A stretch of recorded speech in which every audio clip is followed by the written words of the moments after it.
Assalamualaikum warahmatullahi wabarakatuh. Perkenalkan, kami dari kelompok 9 ingin mempresentasikan hasil dari diskusi kami yang berjudul Urgensi dan Tantangan Ketahanan Nasional dan Bela Negara bagi Indonesia dalam Membangun Komitmen Kolektif Kebangsaan. Kemudian saya ingin memperkenalkan anggota kelompok. Yang pertama ada Saya Alda Deninta Regina. Saya Vinta Suszaini. Dan saya Irfan Apianto. Saya Putri Julia Handayani. Kemudian kita masuk ke bagian materi yang akan dibacakan oleh saudari Putri Julia. Putri Julia, dipersilakan. Baik, terima kasih kepada saudara Irfan. Masuk di poin pertama, yaitu ketahanan nasional. Ketahanan nasional merupakan salah satu konsepsi kenegaraan Indonesia. Ketahanan sebuah bangsa pada dasarnya dibutuhkan guna menjamin serta memperkuat kemampuan bangsa yang bersangkutan baik dalam rangka mempertahankan kesatuannya, menghadapi ancaman yang datang maupun mengupayakan sumber daya guna memenuhi kebutuhan hidup. Next. Apa itu ketahanan nasional? Ketahanan nasional secara etimologi dapat diartikan sebagai mampu, kuat, dan tangguh dari sebuah bangsa dalam pengertian politik. Wajah ketahanan nasional Indonesia. Menurut ahli ketahanan nasional Indonesia, ketahanan nasional memiliki lebih dari satu wajah. Dengan perkataan lain, ketahanan nasional berwajah ganda, yakni yang pertama, ketahanan nasional sebagai konsepsi atau doktrin, yang kedua, ketahanan nasional sebagai kondisi, dan yang ketiga, ketahanan nasional sebagai strategi, cara, atau pendekatan. Next.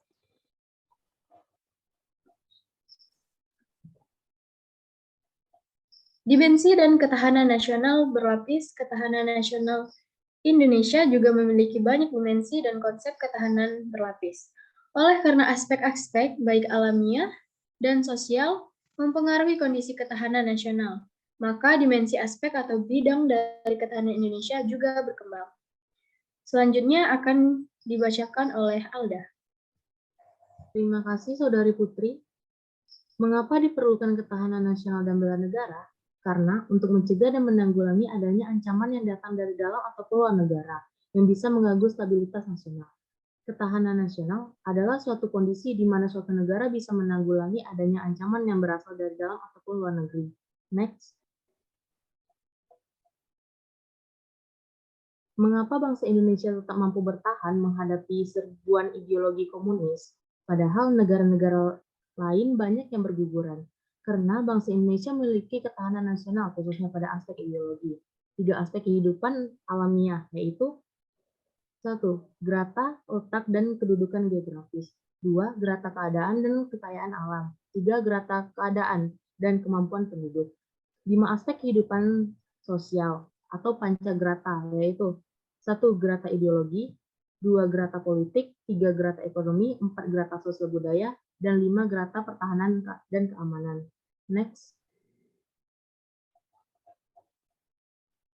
Bentuk dari ketahanan ekonomi adalah sebagai berikut. A. Kemampuan ekonomi pulih dengan cepat. B. Kemampuan untuk menahan guncangan. C. Kemampuan ekonomi untuk menghindari guncangan. Faktor yang mempengaruhi ketahanan ekonomi. Di sini ada 7 faktor, yaitu efisiensi pengelolaan, sumber daya manusia, APBN atau perpajakan, stabilitas, sospol, perdagangan dalam dan luar negeri, lokasi geografis, dan sumber daya alam darat ataupun laut.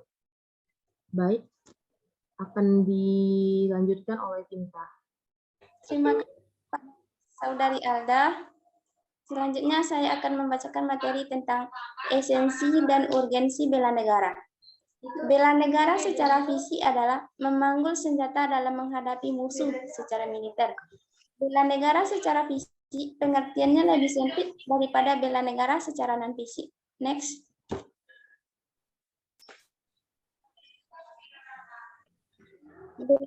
Yang pertama, bela negara secara visi, yaitu cara memanggul senjata, menghadapi serangan atau agresi musuh. Bela negara secara fisik dilakukan untuk menghadapi ancaman dari luar.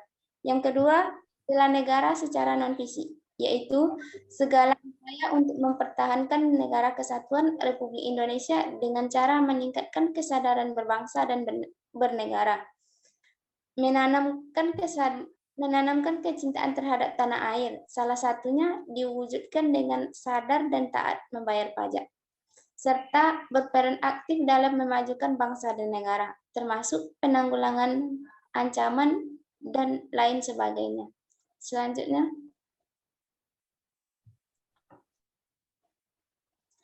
manfaat pajak bagi pembiayaan negara yang dirasakan masyarakat dalam kehidupan sehari-hari. Pembayar pajak disebut juga membela negara.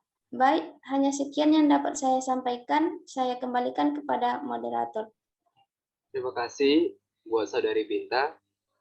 Oke, itu saja dari materi hasil diskusi kami dan presentasi kami. Sekian. Apabila ada kesalahan kata-kata dan kekurangan, mohon maaf. Dan saya akhirin.